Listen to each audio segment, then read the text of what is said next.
Is that the mic there? Or? Whatever you're ready, go ahead. Okay, this is March the 9th. I'm Woody Bethay, and the guest today is Dr. William R. Lucas. So maybe we could begin, Dr. Lucas, if you could tell us how you grew up, where you grew up, and how you ended up in Huntsville in the space program. Well, I grew up over in a little place called New Bern, Tennessee, in the northwest corner of Tennessee. It's in the county that joins the Mississippi River. And I went to college at Memphis State University. I think it was called Memphis State College at the time. And I graduated there and went into the Navy, and then came out of the Navy some 3.5 years later during World War II, and then taught school some and went back to graduate school. And I completed the master's degree and PhD degrees at Vanderbilt University in 1952, June 1952. And I'd interviewed for several jobs. I had 3 different offers. All of them in northern climates, a little bit cooler than I'd been accustomed to.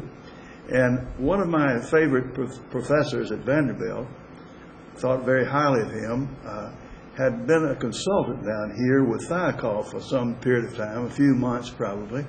And he knew about what was going on with the coming of the Von Braun team. And so he encouraged me very much to consider coming here.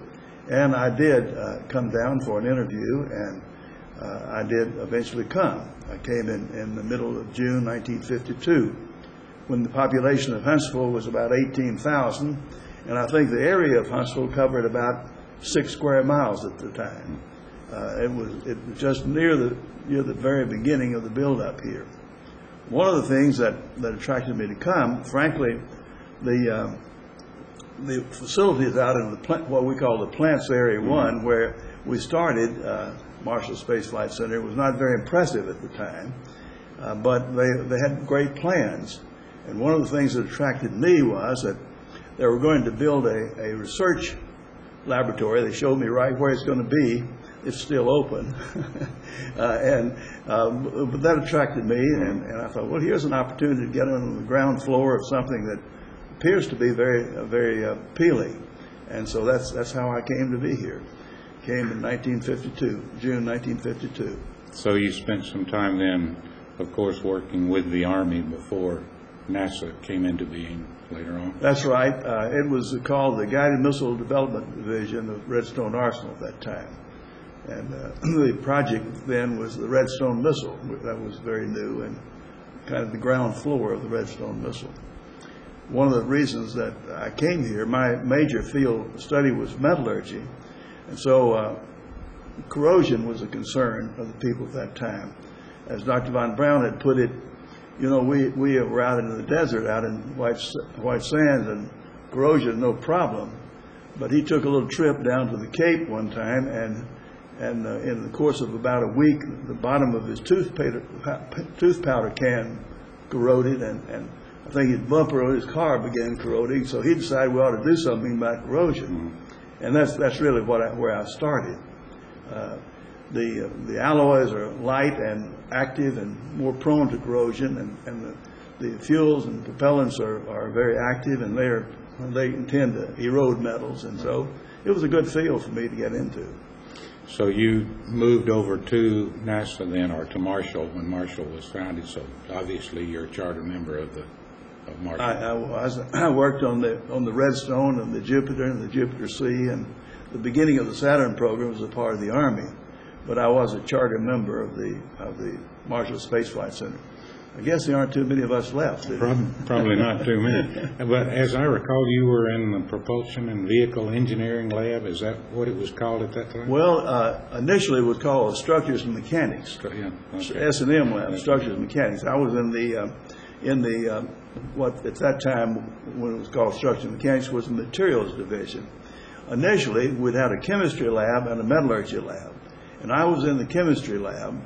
Dr. Carl Hager was the head of that lab, and he left after the Redstone, I believe before the Jupiter started very much. And then Dr. Stawyer, Wolfgang Stawyer, was the head of what was called the metallurgy lab at that time. And it was decided that we would combine those two into one, and that I would head it up, and it would be called the Engineering Materials Lab. And that's where we started. And then when we came to the when we transferred from the Army to NASA, I was, of course, a charter member of that, and we then began building that laboratory that approximated what had been promised back a few years before that time. Well, do you recall anything in particular about those early days with the Saturn and the materials, any particular challenges that you all overcame? Well, it was a challenge from the very beginning. First place, I mentioned the facilities were not impressive during that period of time, and so there was a great challenge in that sense, kind of a makeshift facilities that we had. Most of them left over from the Army's program during World War II, when they used for chemical shell loading plant and mustard gas plant. One of the problems we had early on was the mustard gas plant was still operating, and they had leaks occasionally, and they would that green gas would come drifting across the field, and we'd have to close down certain things at that time. But one of the things was getting people to come to this area who heard of Huntsville before. Not too many people, right. And if they heard of it, it wasn't in terms of high technology, and so not too many people were anxious to come, and the Army started a program that turned out to be very good, and that was they selected around the Army some technical specialists, they were called. They were people that were engineering or degrees in science, who were in the Army, in just the regular Army, or not the regular Army, but in the regular troops. And so they brought a lot of those people in here, and they constituted a nucleus of what later developed into the big program here. A group of people that, in my opinion, has not gotten sufficient credit for what they did in starting the program here. They were not particularly glad to be in the Army, but when they considered that versus Korea, it looked a lot better. Looked a lot better. Right. But I'd say having personnel and facilities, both of them were challenges.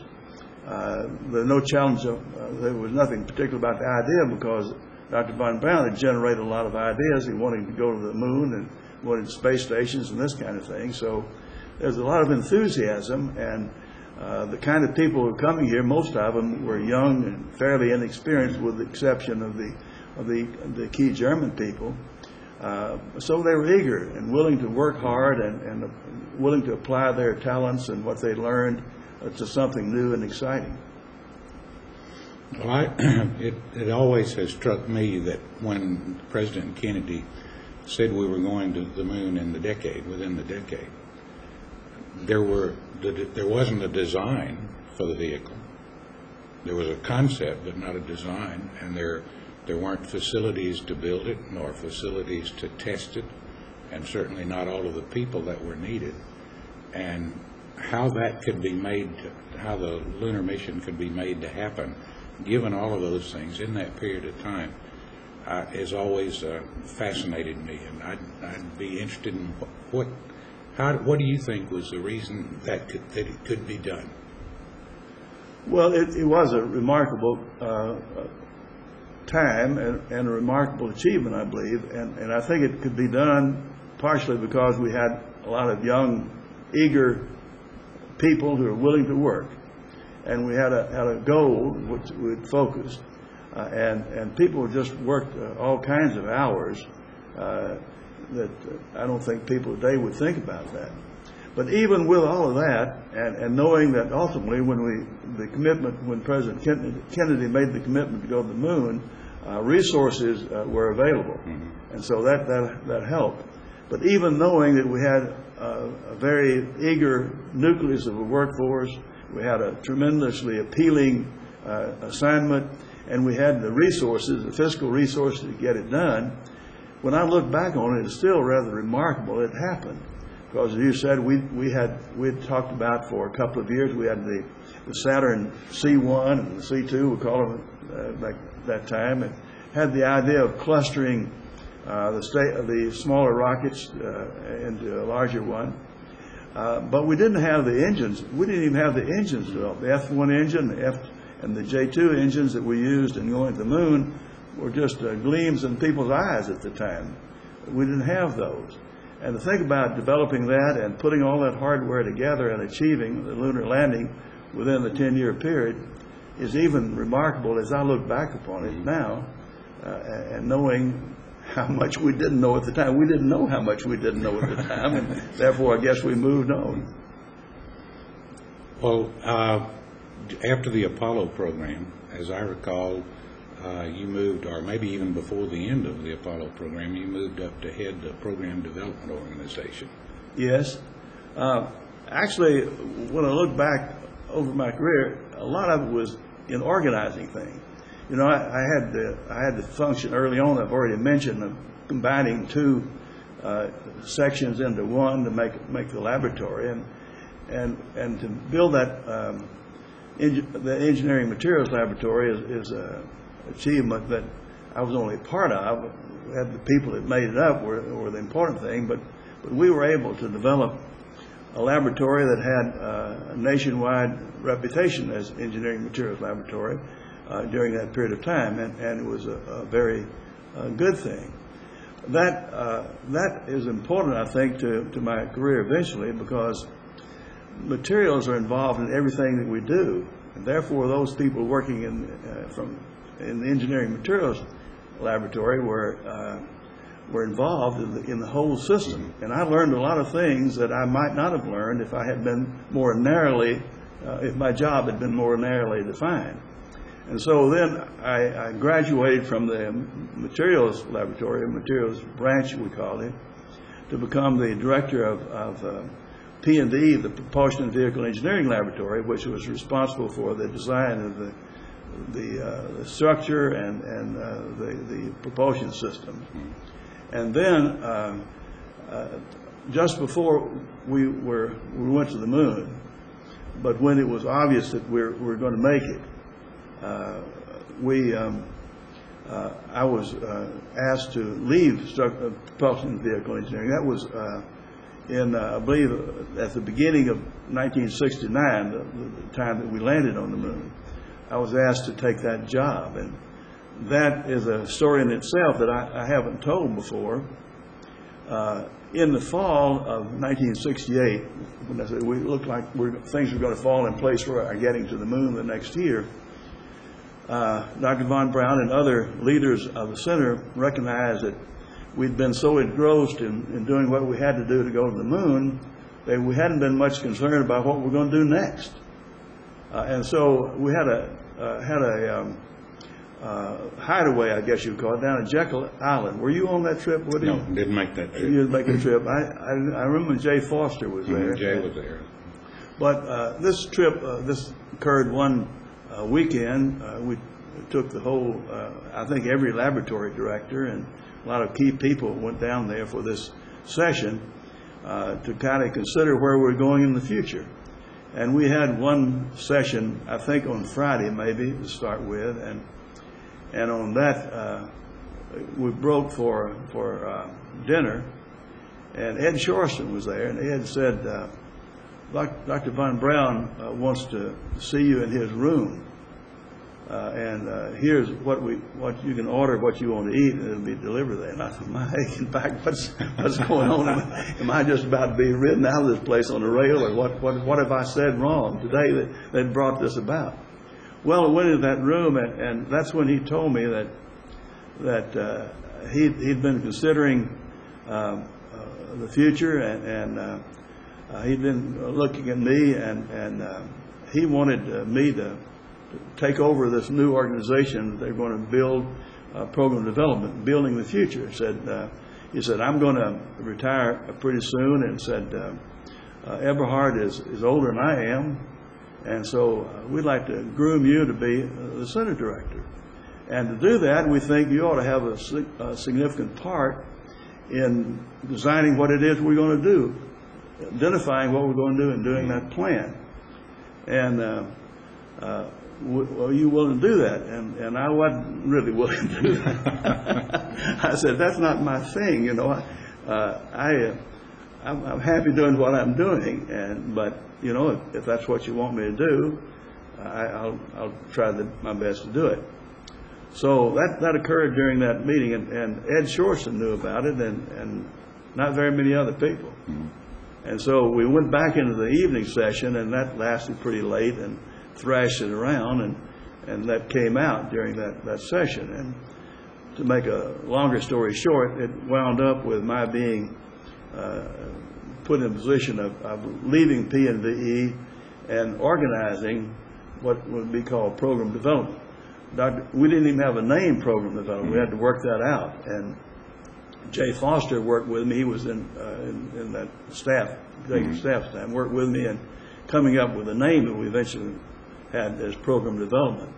But I had my secretary and Al Flynn. We were the original three in program development. Von Braun said, I want you to be my vice president for sales. And I never considered myself much of a salesman. That wasn't my thing, I thought. But at any rate, we organized that program development, and that wasn't easy. And I started that after Christmas on the 68, I believe. It was about the beginning of 69 we started organizing that. And one thing that we did was pretty smart, and that is drew up a project plan and had Dr. Von Braun sign it.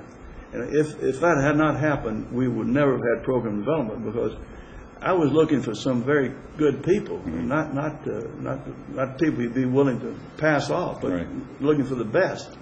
And people are not voluntarily don't release those kinds of people. But at any rate, with that plan and blood, sweat, and tears, we assembled about 200 people that constituted program development, and we began for the first time phase project planning in the center. And of course, those people didn't do it all. The idea was that we'd draw on expertise wherever it was. And we did draw on the whole area of science and engineering to do that.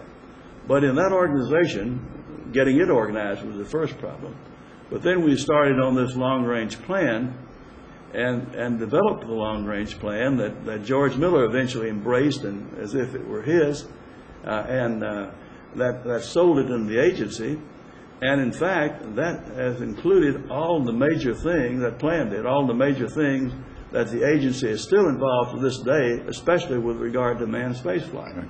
We talked about at that time the space lab, the space station, and the shuttle, a cheap way of going back and forth to the orbit. We talked about a lunar base. We talked about a Mars visit and a Mars base. We still have the photograph or the sketches of what those things would look like. And of course, that was quite an ambitious thing, and the schedule was, I believe at that time, looking back, was rather ridiculous, but we were planning to do all that within the 20th century. And obviously that didn't get done, and hope some of it will still be done in the 21st century. But that maybe is more of an answer than you wanted. No, that's what happened. That's how I got into program development and the results that it had. And that was a fine group of people. And as I recall, everything that the center worked on following that time came right through program development. That's got its genesis there, and its early preliminary design, or conceptual design, and then went on to a program. Yeah, the idea. That was the phase project planning. You know, it had A, B, C, and D. The A was the feasibility study, and the phase B was the preliminary design, and the phase C was the initial design and then development. And the idea was that the program development within that small group, using whatever help we needed to draw on from the other laboratories, would do the phase A in-house pretty much. And then the phase B, when it appeared that it was feasible, that it would be feasible before phase C started, then we pulled in a pre-project office, and we pulled in someone to stay in PD, who would ultimately be the first project manager of it in Phase C. And so he would be there, or she, as the case may be, would be there during the concluding times of the Phase B, and when Phase C started, he would be it, and he would move it out of PD entirely into what we call that program. What was it? Program management, I guess. Program management. Yeah. And so usually we would take someone, maybe even pull back from program management, or someone who had shown an inclination for project management to do that job. As I recall, there were a good many cases where someone who had been a project manager in the Saturn program came back to lead a new program. That's right. Was coming along. That's right. And we not only did we have the vehicles, but we had the science programs. We had a small group. Jim Downey was pulled out to head the kind of the science wing of that, and he had a good relations back with the research lab, and so it was really a leadership of the whole center, pulling it together. Well, then, following program development, you moved into center management, right? As I recall, and my memory is that you kept the same basic structure for the center that had been there, and I wondered if you'd comment about the organization of the program management and the laboratories and how that worked. Well, I guess with a certain amount of prejudice, I would say I think it worked pretty well. We did have one of the things that I advocated and was involved in when I got to center management. As a matter of fact, that started with the program development, was to expand the purview of the center somewhat, from just being a launch vehicle center to getting involved in the payloads. And I did emphasize the science aspects of our work, and we expanded that quite a bit. And if we hadn't, I don't think we would have survived. And we got into such programs as HEO and ultimately Hubble Space Telescope and the gravitational payload. And so we expanded the payload. So I think that was a smart thing to do, to expand, broaden the center, because when you're selling, you've got to have a product, and you only need so many launch vehicles, and you need a lot of science, and that's why I tried to emphasize science in the program. But we did. I became after leaving program development, I became deputy director technical for Dr. under the same thing Dr. Reese did. Well, let's see. He was director at that time.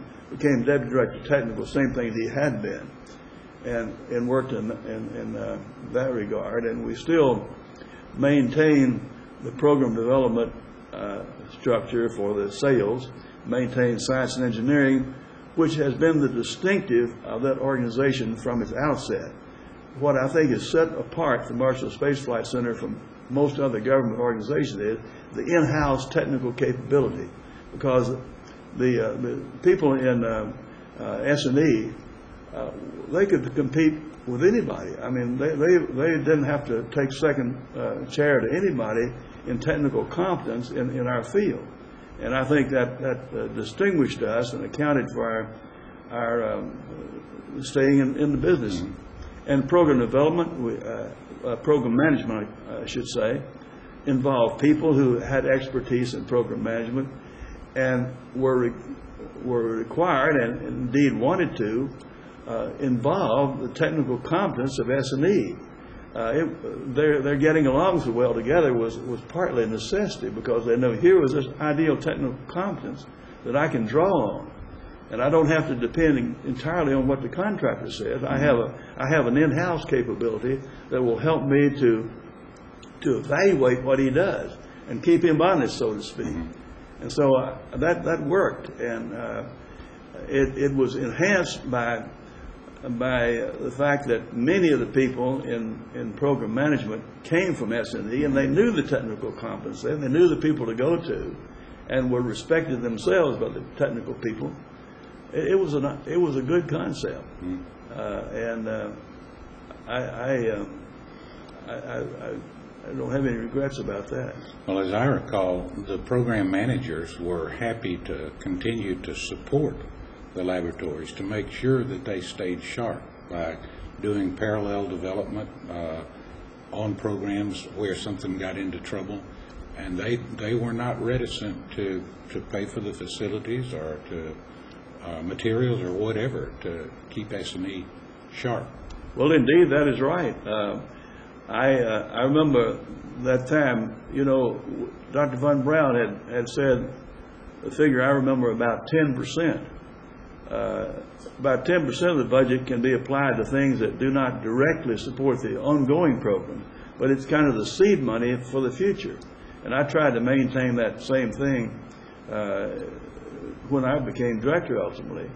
And I remember that as a laboratory manager, as a matter of fact, as branch manager of materials engineering, I got more support out of the project managers than I got out of the headquarters people that should have been supporting that kind of thing.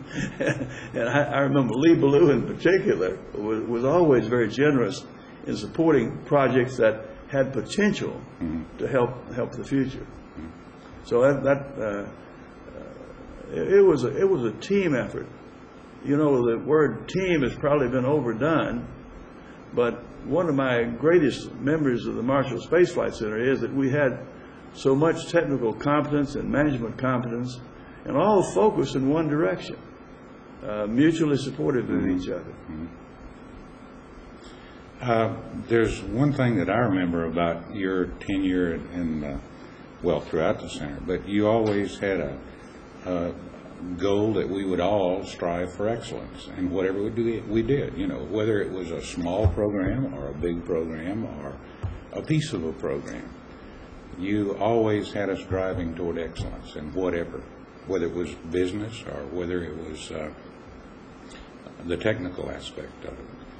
Do you view that as something that's key to the success of a big organization? Oh, I think so, very definitely. I think first of all, the kind of people we had were relatively easy to mold into that philosophy. They wanted excellence themselves, but that's the way we got programs. We didn't get programs because anybody loved us. Matter of fact, it was the opposite. Sometimes we weren't loved too well with the people who we had to compete with, but they came to us because we had demonstrated excellence in what we'd done before. So the best thing you can do for the future, your best prospect for the future, is doing well what you have now, because the world will recognize excellence. And I think they did recognize excellence, and I think that's the reason that Marshall got a lot of the assignments we did. I can remember the time, and I know you can too, Woody, along about 1977, along there, we were pretty near to being closed as a center. And most people don't know that, don't know how near that we were to being closed. Same. I remember what we call the mole hole gang that we pulled together, put over in the basement of 4201, right, and to kind of plan out the future. Right. And I can remember, going to some of these knockdown, drag out center director meetings and headquarters, and I remember on one occasion, the only center director that supported me was Lee Shearer, and I've always had a soft spot in my heart for Lee. I don't know where he is now, but he was director of Kennedy at the time, and he was the only one out of the whole gang that supported me on this occasion. So we were very, very near not existing. I can remember one trip. I believe it was Dr. Lowe who came down. It was on a weekend, and we had some long sessions to try to promote the center's future and what the center could do and how well the center was being utilized. But you're right. We had some times when it looked pretty bleak. It was pretty rocky then. That's along about the time we were getting. Well, we had HEO already, but we were fighting to get Hubble, and had we not I don't believe the center would have lived this long without having expanded into some of the science projects, some of the small ones that were done, as well as the larger ones like Hubble and Hill, and without having done them reasonably well. Right. And of course, Space Lab and Skylab was crucial, but Space Lab was important, and as well as the shuttle, which came along later and started in, well, I guess we got started in about early 70s, didn't we, on the early concepts on the shuttle? On the shuttle, yes. That we were about early 70s. We did some phase A and B studies then. The Skylab, of course, you mentioned was a great program, and that was a great start that was somewhat of a departure from what we'd done early on. But the dry workshop, wet workshop, and then the dry lab. You remember, I'm sure, the sketch that George Miller made on the chalkboard in the 10th floor there. Right. It looked awful easy with those lines drawn on the board there. Right. As I used to say to the people in PD, that the farther you get from the hardware, the more reasonable every line on a drawing becomes. But it was a long way from the drawing. But that was a wonderful experience at Skylab, and it still pains me that the best Skylab we never flew. We had to cut it apart and send it to the Smithsonian. We were resource restrained, and had we not been, we would have had a space station functional today. At the Skylab, the one that we couldn't fly, was a better one, far better one than the one that we used. That was you remember those times with that Skylab after we launched it that time. Absolutely. That was some of the most traumatic days of my life. When I was the deputy director then, and Rocco was the director. Actually, when Rocco became director, I moved from deputy director technical to deputy director. We just had one at that time. But that was a rocky time when we had that problem with the Skylab, and had we not been able to use certain military assets to view that thing and see what it was, people wonder, probably some do, how we were able to conclude so quickly what happened, and we had some help there. And but we had everybody pulling together there. That was a time when we knew no bounds as to how much we worked, just around the clock. As I recall, there were people who stayed at the office for days. That's right. Just slept there and took a little time to catch a nap. I remember about that time, my daughter was in Vanderbilt, and I took off and picked her up one morning. That was early. I think that was early when they had the problem with Skylab. It was already, the problem was evident, but I went and picked her up. And I didn't see her again physically for about 10 days, because I brought her home, and then we'd work, and I'd get home maybe at 10, 11 o'clock at night and sleep a little bit and back before she'd get up in the morning. And that was the way everybody was doing. And but it was a time when we had to, and people responded. Another time when the teamwork really paid off, and I think there was probably more teamwork then between the centers than occurred in a lot of other cases. Between the centers and the contractors, all centers and many contractors, and some institutions that were not directly involved. Mm-hmm. It was a wonderful time to be doing something that has the approbation of your friends and neighbors, so to speak, and the world.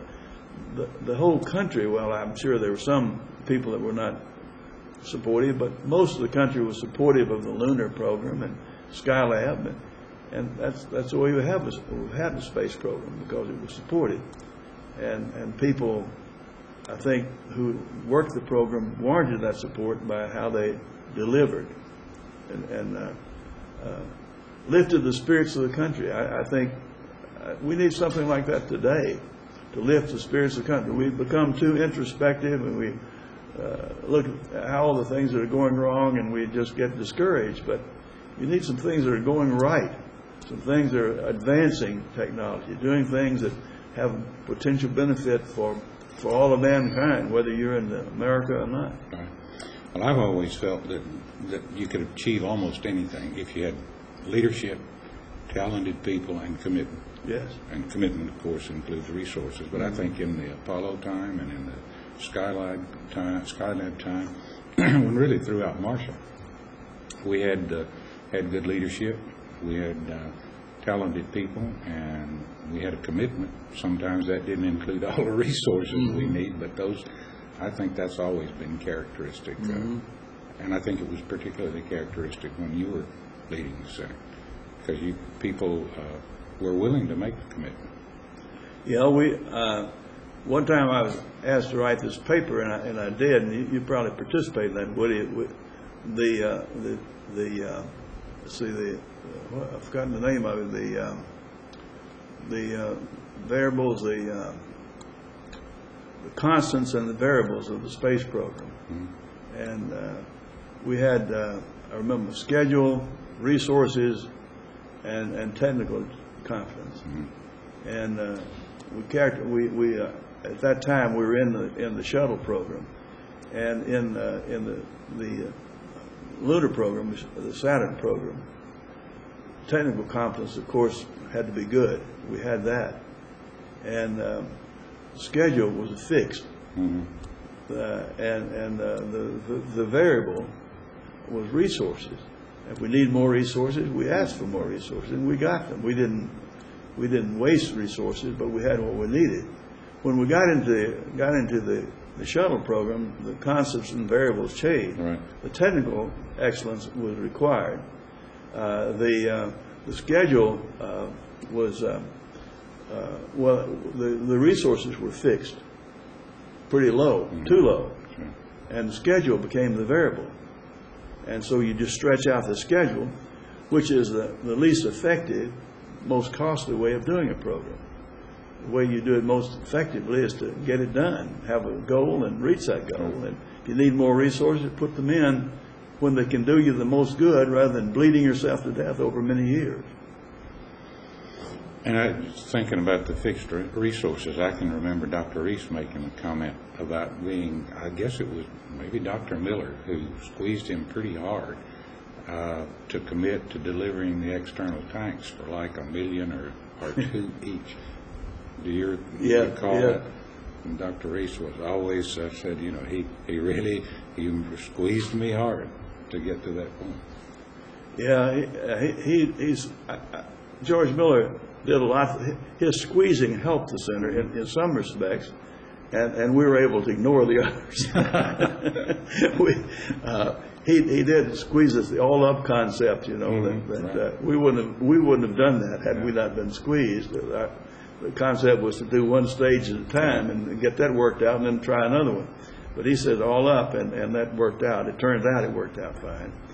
But he squeezed us in many other respects, and that reminds me of this story that Art Rudolph told about the grasshopper, the cockroach and the grasshopper. Did you hear that story? I don't remember. Well, according to, that was right in the meeting in the 10th floor conference room, and Dr. Miller had been telling us, you do this and hear this, and this is the schedule, and this, so on, and this is the way we want it done. So Art said, George, that reminds me of a story I heard about the cockroach and the grasshopper. Said it was in the fall of the year, and the cockroach was out talking to the grasshopper, and the grass was getting kind of tough, and the grasshopper was wondering how he's going to make it during the winter. Didn't have enough resources. And so the cockroach said, I spend the winter in the kitchen behind the stove, because it's not a warm place over there, and there's always plenty of food around you can get it. So why don't you join me in there? And he said, just turn yourself into a cockroach and come in there with me. And the grasshopper said, that sounds good, but how do I do that? And the cockroach said, I don't know how you do it. I just made a management decision. George didn't think that was very funny, but the rest of us thought it was pretty funny because he'd made a management decision. We didn't know how we were going to do it. But he did. He was a strong supporter of Marshall, actually, and did a lot for Marshall, and usually held up our interest when the chips were down. Well, during those times when we were struggling to stay open, I think that the technical capability that resided in the labs really is what carried us through those times. The fact that everybody recognized that capability was there, and they were willing to keep us going so as not to lose that capability. Do you agree with that? I do indeed, because they knew they didn't have it anywhere else. That's not to say that there were not competence in the other centers, but we came from the arsenal concept of the Army, and the other centers, for the most part, were formed afterwards, and they didn't have the option of building the technical capability that we already had. We were accustomed to the dirty hands approach, doing things ourselves, and without that, I don't think we would have stood the days that we did. It was. And another thing that I think distinguished Marshall Space Flight Center was the fact that most all the people that bought in, they had ownership. You know, it was almost like a family business. They had ownership. It wasn't a matter of that, well, I've done my job, I don't care whether the thing goes or not. That was not the attitude. Everybody was concerned that his job would be done, and he was concerned the other fellow did his job. Okay. And I think that, I hope that still exists. It certainly did in the time that we knew about it. Well, then, while you were Center Director, we had the Space Lab program and the shuttle program. Anything particular that you'd like to comment about Space Lab or the shuttle? Well, the Space Lab with the European Space Agency was a good thing. It helped us politically in the fact that we involved the European Space Agency, and that not only that they supplied some of the hardware, but it helped us in getting our support as well. But that program worked out well, and I think a lot of our people who had learned things about systems integration were helpful to the European Space Agency. That was when one looks at it, you'd think that's an impossible job. When they had 10 different countries, have companies from 10 different countries involved in one program. And also they were obliged to apportion the work according to how much money each country put in. And so if one company didn't do well and had to drop out, they'd have to find another one in that country to do the work. So that when I said system engineering, remind me of another distinctive of Marshall. And by having had the experience of doing things in-house, I think we developed a capability of systems engineering that was extraordinary as far as centers go. We knew how to make things work together, and that was certainly one when we had to learn how to help integrate all those 10 centers of Europe in producing the hardware, and that program was very, very good, and still would be good. And actually, it probably could achieve some things if we were still flying, achieve things that are not getting done on the space station now because it isn't finished. The space station, you know, sometimes when you compromise, and you do have to compromise on certain things, but sometimes compromises in the end can be very costly. For example, to get the space shuttle in the first place, we had to compromise with the Air Force and build into the space shuttle some things we didn't need. The Air Force required cross-range change in orbit, and they required a larger cargo bay than we needed. And now we're still having, although the Air Force is not using it, we still are saddled with that design. I think the same thing happened to a degree in the space station. In order to involve the whole world, we had to build some things that were beyond our requirements and still have to be maintained. and there's just no free lunch. You know, you have to pay for things ultimately, and that's the case. I'm looking for the space station to be finished. The problem is that we've got this thing up there, and it takes about as many people as we've committed to it to operate the system. Doesn't leave enough for science. What we need now is to get it so that we can do the science that we proposed to do in the first place. Maybe some of it is not as attractive as we thought in the first place, but there's certainly some science that needs to be done in that environment, and we ought to move on to doing that.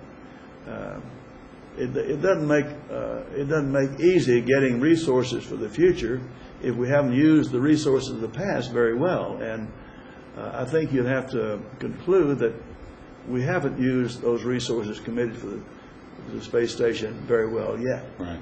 We can't show that we've produced a great deal from, and I guess now we've cut back so far on science that there's not much likelihood that they will do very much. And not only do we need to do science, but we need to have scientists establishing the requirements. And I don't know. I sometimes think that we subordinate their interests more than we should. Well, you were center director, I believe, for longer than anyone else. Well, maybe Dr. Von Braun, if you go back to Peenemünde and through that era. But other than that, you were center director for longer than any other director. Yeah, technically, for the Marshall Space Flight Center, he was the director for 10 years. I was director for 12 years. But of course, he goes back to the beginning. And those were times when the center had great achievements. And I know you're happy to have been a part of the center during that time. I am happy to have been a part of the center for that time and for all time. It was a kind of a dream career in a way, to have been a part of an organization where you see people strive and achieve things together. I've always been tried to place emphasis on the team. You know, you always have a few Babe Ruths, you know, a few home run hitters. You have to have those. But ultimately, what really pays off is having a lot of people applying whatever talents they have in the common direction. And to have been a part of that, to have done things that had never been done before, and to have done things that were important to our country and the world, was a great privilege, and I'm grateful for it. I think, you know, oftentimes we aren't able to assess in real time many projects, and I don't believe the importance of the space program has been fully assessed in terms of our nation.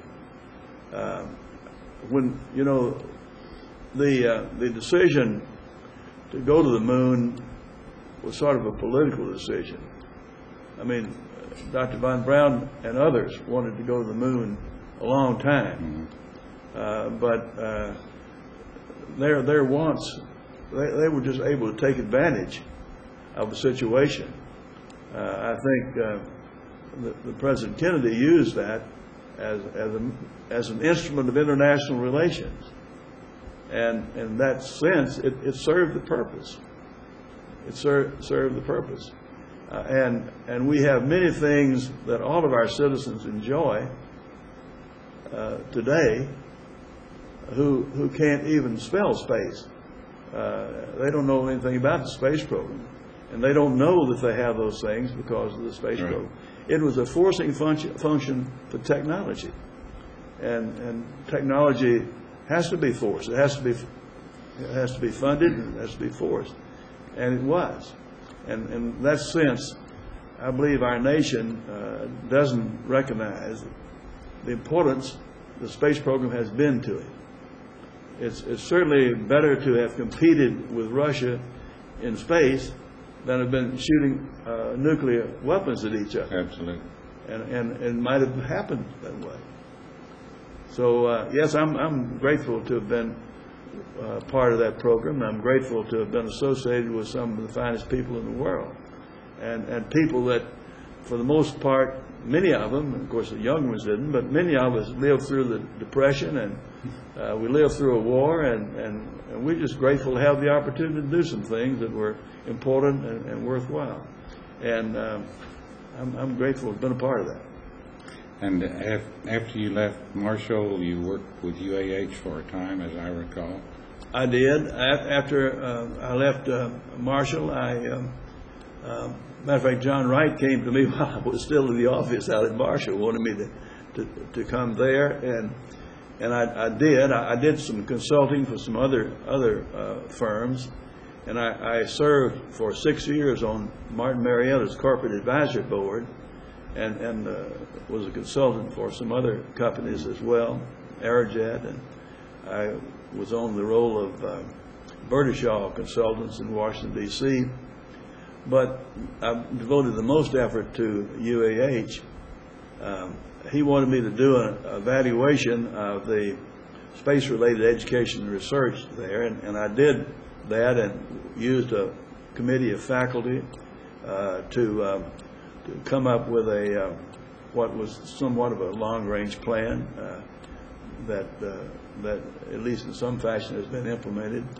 And I was able at that time also, Senator Heflin sponsored, among others, some legislation making space grant colleges and universities. And I was able to lead the program to organize the Alabama Space Grant Consortium of 5 degree granting universities, and to have written the proposal that was successful in getting UAH identified as one of the first space grant colleges in the country, and got significant resources, and they're still getting those resources after all these years. They've also added 2 other universities, Tuskegee and University of South Alabama, and those universities are at least working together, and I think that's done well. I kind of laughingly said I had experience that prepared me a little bit for working with universities. I thought it sometimes was difficult for NASA centers to get along together, but I hadn't really understood that until I tried to get UAH and Tuscaloosa and Auburn and A&M and those to work together. That was a new experience. But that was a privilege to work there. UAH has some fine people. It's a fine institution, and it has its genesis, at least some of it, in Marshall Space Flight Center. Dr. Von Braun pushed for that, and the Graduate Studies Steering Committee, of which I was a member, pushed for the university, and those efforts. I wish Dr. Von Braun could see it now and see what has turned out, and a very fine asset to this whole area. As I recall, you and he, or maybe he, went to the legislature on at least one occasion to advocate for. He went down and made a presentation to this. I went with him. I was there, but he made that and was well received, and I'm sure that it was influential in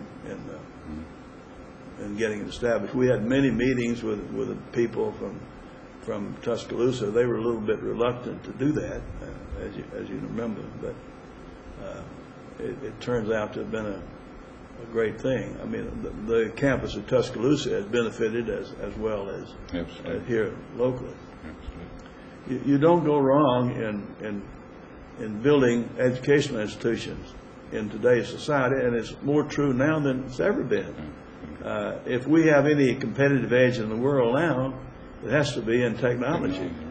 And you don't have you're not born with technology. You have to develop that, and you develop that through education. And